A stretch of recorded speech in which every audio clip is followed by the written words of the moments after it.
Welcome to DigiNerve.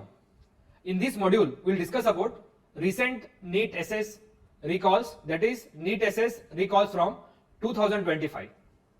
A 3-year-old child presents with recurrent jaundice, abdominal pain and a palpable right upper quadrant mass. Magnetic resonance imaging, that is MRCP, reveals a cystic dilatation of the extrahepatic bile duct as depicted in the provided image. The surgical team is evaluating the anatomical classification to the plan a resection. Based on imaging findings, which type of cortical cyst is most likely represented. So this is the MRI image which has been provided.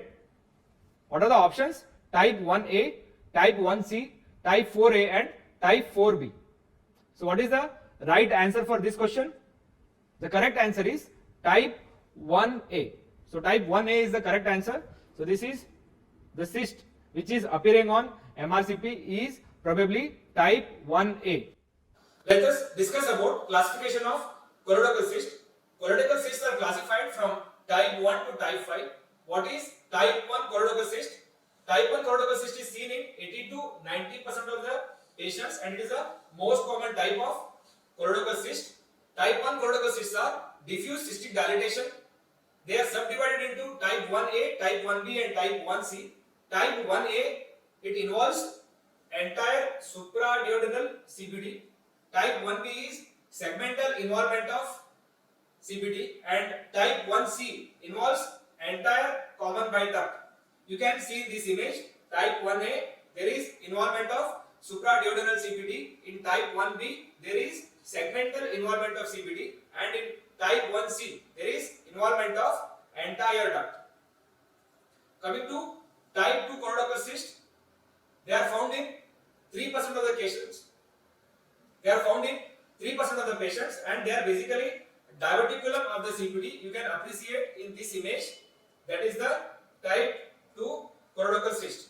Coming to type 3 cortical cyst, it is the diverticulum within the intrapancreatic portion of the common bile duct. You can appreciate here, that is diverticulum within the intrapancreatic part of the CBD. Coming to type 4, which is found in 10% of the patient. In type 4, there is extension into the liver. Type 4A, that is fusiform dilatation of entire extrahepatic bile duct with extension into the intrahepatic ducts. Okay, you can appreciate here, that is type 4A. There is fusiform dilatation of the entire extrahepatic bile duct with extension into the intrahepatic ducts.